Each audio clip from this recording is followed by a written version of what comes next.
जी ma'am, तो इस जगह का नाम है रणबीरपुरा कहरीबल, जो मटन से कुछ ही टाइम पे आता है। ये मैम 3 से 4 किलोमीटर की दूरी पे है।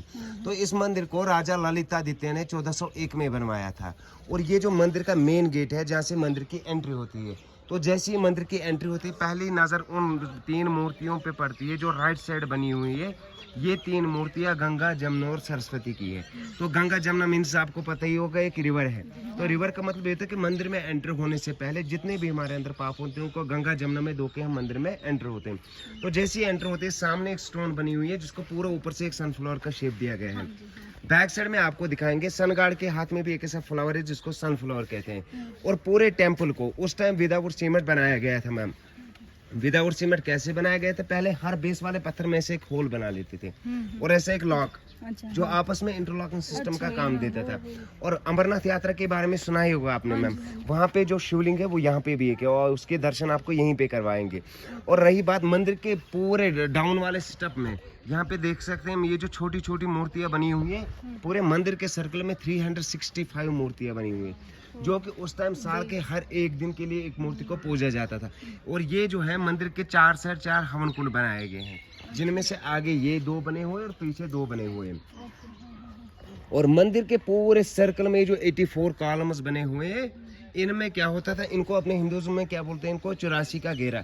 इनमें क्या होता था, इनमें उस टाइम 1400 साल पहले कोई घड़ी नहीं थी, तो एग्जैक्ट टाइम पक्का पता नहीं चलता था। इनमें क्या होता था, उस टाइम इनमें स्टेप बाय स्टेप हर एक रूम में लाइट आ जाती थी। जिस एक में लाइट आ जाती थी, उनको पता चलता था टाइम कहाँ से कहाँ पहुँच गए, जिसको आजकल सनडायल कहते हैं। तो जहाँ जैसे कि आपको दिखाएंगे मैम, अमरनाथ यात्रा के बारे में सुना ही होगा आपने। वहाँ से जो पूरा पानी आता है वो शीशनाग से होके आता है। शीशनाग के नीचे से एक पहलगाम साइड से एक रिवर आता है जिसको लेदर रिवर के नाम से जाना जाता है।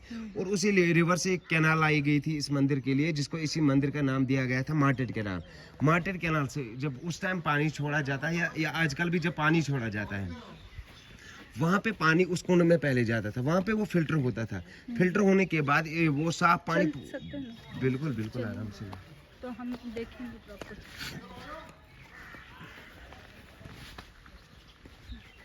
यहाँ से पहले पानी आता था मैम।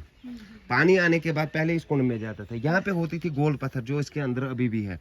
तो वो पानी की प्रेशर की वजह से घूमता था और जो कूड़ा कचरा रहता था वो नीचे रहता था। साफ पानी होके ऊपर वाली चलनों से सामने वाले कुंड में पहुंच जाता था। जो सामने कुंड बना हुआ है उसमें वो पूरा फिल्टर पानी पहुंच जाता था। तो उस पानी से क्या होता था, मंदिर का जो ईस्ट साइड है वो बैक साइड की ओर है। सुबह सूर्य की जो पहली किरण चढ़ती थी, वो सूर्य की पहली किरण वहाँ उस होल से मेन मंदिर में पहुंच जाती थी। जो मेन मंदिर में होल था, तो वहाँ पे होती थी सन गॉड की मूर्ति। वो आपको बैक साइड में दिखाएंगे। सन गॉड की मूर्ति के ऊपर बहुत बड़ा एक मुकुट बना हुआ है जिसपे एक नीलम लगा हुआ था। जैसे ही वो लाइट उस पे पड़ती थी, वो लाइट आगे से रिफ्लेक्ट होके पूरे कुंड के पानी तक आ जाती थी। सूर्यदेव बोलो, बिल्कुल सन गॉड नहीं, सूर्यदेव। वही तो कोई नहीं, लोग समझ नहीं हाँ, पाते हैं। हमारे लिए तो सूर्यदेव ही है। अपने जो इंडियन लोग हैं ना समझ जाते हैं, बाहर लोगों को बिल्कुल बिल्कुल मैम। क्या है कि मैम ऐसी बात है कि आपको उतना पता नहीं होगा।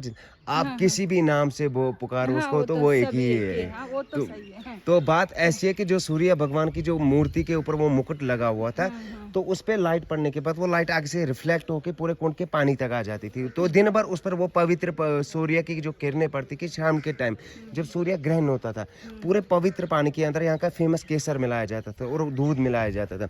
पूरा दूध शिवलिंग के ऊपर चढ़ाया जाता था। उसके बाद बहुत बड़ा यज्ञ होता था। शिवलिंग की जो रियल बेस थी वो यहाँ पे हुआ करती थी। अभी मंदिर का रेस्टोरेशन चल रहा है, शिवलिंग को वहाँ पे शिफ्ट किया गया है, जो सामने देख सकते हो। अच्छा, हाँ, यहाँ पे वो प्लीज उसे जूम कीजिएगा। मैंने किया है।